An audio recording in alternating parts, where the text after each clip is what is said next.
Hello, everybody. I'm David Bradford. This is the Checkerboard Chat. I'm here with Tyler Wombles. We are the Lady Vols beat writers, and basketball season's underway officially. Last time we talked, it was exhibition match only, but now they've played 3 games. Lady Vols 3-0 on the season. Tyler, how's the season been so far for you? Hey, 3-0. I mean, what else can you say? I mean, they've struggled a little bit. They struggled a little bit against Navy, especially, in the first half. Obviously, they came back in the second half and really took over that game. But, 3-0, that's all you can ask for, right? I mean, you could ask for 4-0 in 3 well, games. But in 3, well, I don't know about that. No, I'm just kidding. But they started the season. I'm the one who's bad at math, man. Come on. Okay, we know that. Yeah. But they started the season against James Madison. That was a road game. It wasn't even on TV, so we couldn't even watch it. Nope. But James Madison is actually, of the 3 teams they've played, is probably the best opponent. Last year, they were a team that made the tournament. They were even in the same bracket as Tennessee, but I think they lost in the first round. And I believe James Madison had a player score like 40 points almost. Yeah, I think like they that. did. I think it was more like 36 or something like that, but it was around there. Yeah, so I'm rounding. I'm doing some math there. Obviously, But the games that we did watch was at Navy, which was at home, and then ETSU. We drove to Johnson City for that one. But first, you mentioned the Navy game briefly. Just talk more about the slow start in that game that you mentioned. Well, I think the biggest aspect of that slow start was obviously the passing game. I mean, they had 25 turnovers that entire game. Yeah. But obviously, there's a lot of problems, particularly in passing in the post. Mm-hmm. Mercedes Russell has really struggled so far this season. She'll get the ball in the post, and like Alexa Middleton may be out on the wing, and she'll be screaming her name, and she won't look to find her. And I think that's something that the Lady Vols really have to shore up if they want to be more successful. Yeah, but even in that game that you mentioned, I mean, Mercedes, Alexa Middleton was sensational in that game. She had a career high 21 points. She hit 6 or 7 3-pointers. And as a team, they hit 12 of 14, which is something that fans didn't even see last season. They could not hit an outside shot to save their lives, which is weird because if you had to save your own life, I would think you would make shots. But I digress on that. So what do you think was the result of that 3-point shooting? Was it just them hitting their shots? Do you think it was Mercedes impacting the post? What do you think led to those 3-point shots? Well, I think obviously Alexa Middleton is a great 3-point shooter, and she's gotten a lot more minutes already this season. She's playing a much more vital role. She was already before. Obviously, she got the start against ETSU, but she was already playing a lot more minutes because Taya Cooper is out for the season with a knee injury. So she's had to move up into sort of that backup point guard spot, and she's a great 3-point shooter, and she has she's been really good at sort of directing the team, and I think that has helped out with her 3-point shooting and also directing the team, like getting her knowledge of how to shoot threes and how to direct the 3-point game with the team. I think that's really helped them out. You think she's the best 3-point shooter on the team? I think it could be argued. I'm not going to say definitively, but well, who else on the team though would you put on the same caliber as her as an outside shooter? The Shields is pretty good. Mm-hmm. She hit a lot of threes against ETSU. I would probably say Middleton is a bit better of a 3-point shooter than the Shields, but it could really go either way. Okay. I mean, it's not just Middleton. Like, I mean, you said it's DeShields. I mean, she hit 3-pointers in a row against ETSU. That kind of busted that game open.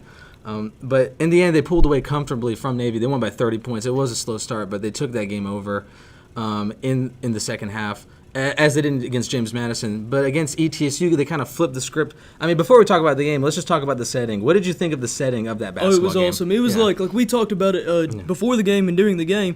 It was a lot like an old school style of basketball game. We, as part of the media, we were sitting there literally like on the court, right beside the goal watching. We were like 10 feet from the coaches.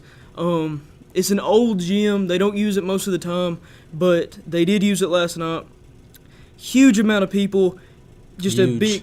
Huge amount of people. Huge amount of people. There was a huge amount of people there, and it was just the ETSU crowd. I got to give them a lot of credit. They really did great just coming out there and supporting their school.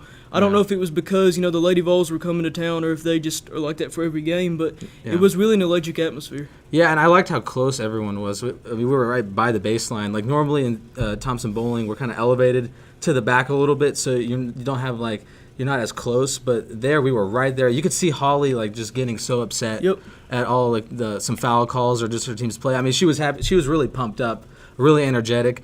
And I mean, just seeing the players like in the game, like right there next to you, you could just see how intense it was. And I especially loved it when the Lady Vols were on offense on our side in the second half. That was enjoyable to watch. That was awesome. And then the food, I mean, was also great. I mean, that was something that was a completely other experience. I could write an article on the food. Right. I mean, I've never been given mac and cheese, and there was like some sort of meat. I don't know what it was, but like I put it on the mac and cheese, but that was... Well, this lady, she was next to me. She said, man, mac and cheese, there's no cheese on there. And then when I ate it, there was a lot of cheese. So I don't There know was what a that- lot of cheese. So I don't know what that lady was talking about. No, that was some great mac and cheese. She was crazy. But the most egregious moment of the food was when you thought Honey Nut Cheerios had peanuts in it because it has the word nut. Okay, I didn't think Like- they had peanuts like- in it, but it has nut. I'm allergic to nuts. No, we're so it both has- allergic to nuts, and I've had Honey Nut Cheerios for the majority of my entire but life. I haven't. I've been more of like a Cinnamon Toast Crunch Okay, guy. so you would think that I would know that as a person allergic to peanuts, just like you. Well, we had that never I- talked about it, so I didn't know. We talked about our peanut allergy like twice. We had never talked about Honey Nut Cheerios, though. So I didn't know. Like, I've just You never think I eaten would them. do So something it like says, that? It says nut. I'm not irresponsible with my allergy. It says nut in the name of the food, man. So what? It probably has a trace of nuts. Then why didn't I have like an allergy or something? It doesn't matter. I don't Whatever. know. It doesn't Man. matter. Let's talk about the ETSU Yeah. game because that. Okay, yeah. Aside from James Madison, that was I think another test because ETSU. I mean, they played them tough for the majority of the game, but the Lady Vols just the athleticism was too much. What were some takeaways from that game?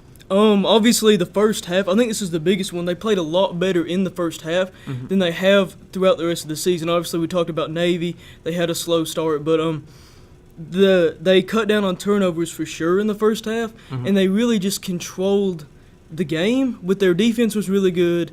They're really good. And their offense was a lot better. Very good. Very, very good. Their offense was a lot better, and I just thought the fact that they really controlled the first half allowed them to play a little bit looser in the second half and get a much more feel-good win. Yeah, the resolve, the resiliency, the competitive character. They won their one-on-one matchups. Great gap discipline. If that even makes sense of basketball, gap discipline. I guess it it's does. whatever. Yeah, it's you know whatever. what? But, I mean, I have to agree with everything you said, but let's talk specifically about Diamond to Shields because this is a player who is probably the best player on the team, certainly the most athletic, and she's had injury problems throughout most of her career, but she's finally coming to a season healthy, and I think you really saw that on, what was it? I mean, it was yesterday, so Tuesday night. I mean, she nearly had a triple-double. She nearly pulled the Russell Westbrook there. Nearly. Yeah, so you want to talk about her performance a little bit? Yeah. She just played great. Obviously, Diamond Shields is a standout player for this team. She is the best player on this team. I wrote in my article, actually, I'm just going to throw that out there. I said she has untamed athleticism. What does that mean? She's untamed. Like, she can't be tamed. Miley Cyrus, she can't be tamed? I mean, sure, if that's what you want to, if that's what you want to say. I mean, Okay, but I think the most impressive part of her performance was the 11 of 16 shooting. Yeah, it though, was. because it was super efficient. She wasn't jacking up shots. I mean, that's the whole theme of last year for them. They would just jack up shots.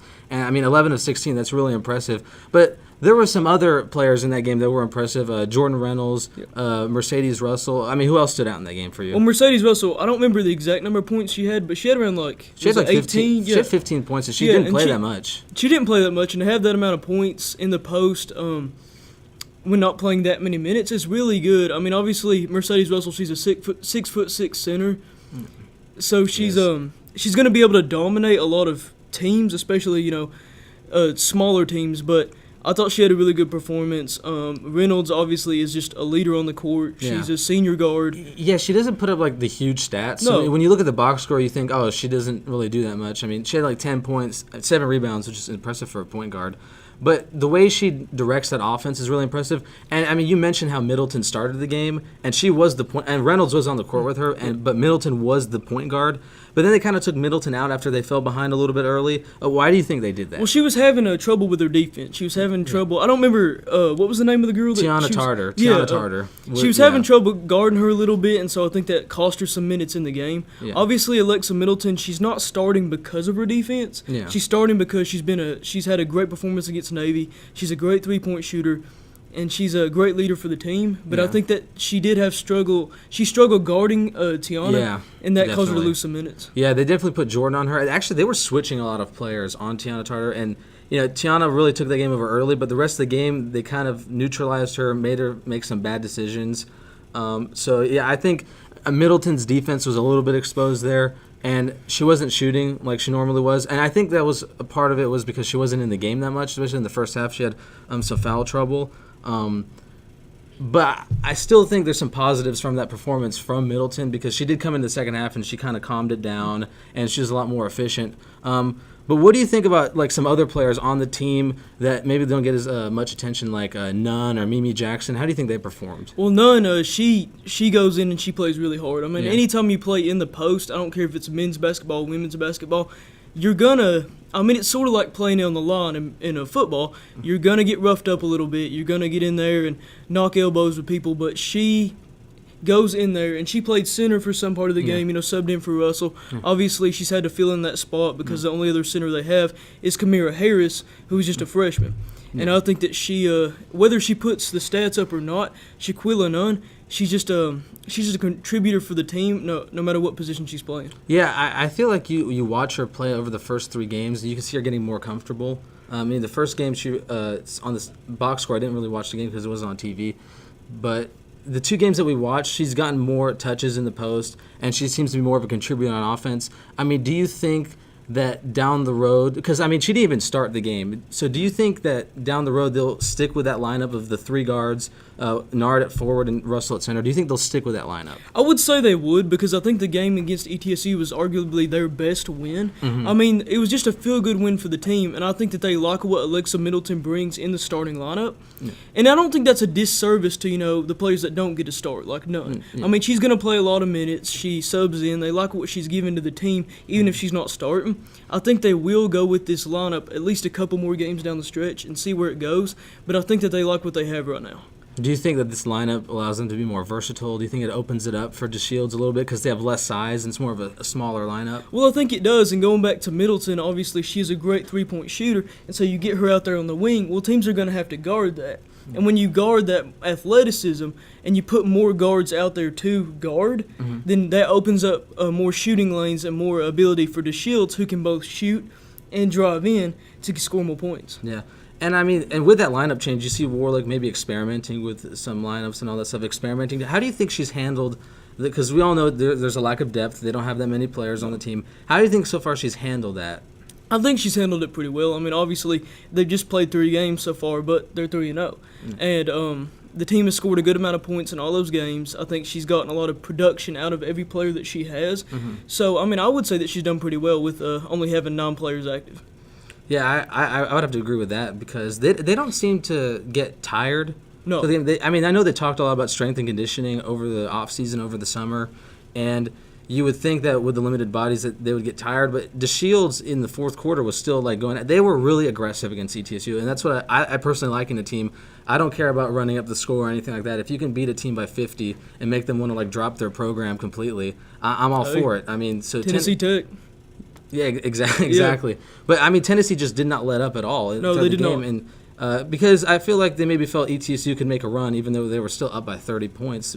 Because ETSU was hitting their outside shots late in that game.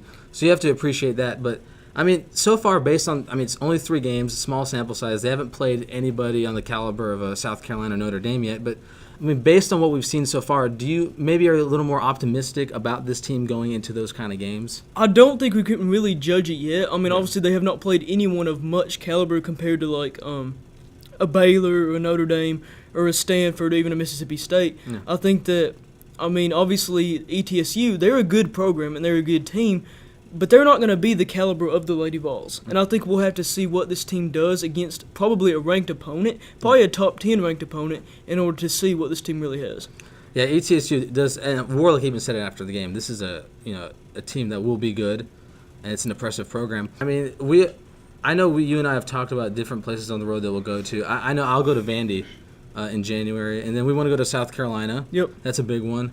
I don't know about the one at Austin, Texas. That's a pretty far drive. I'll have to see what my class schedule looks like for that. I mean, it's during winter break, so you don't have classes, but whatever. That's besides the point. But anyway, yeah, so 3-0.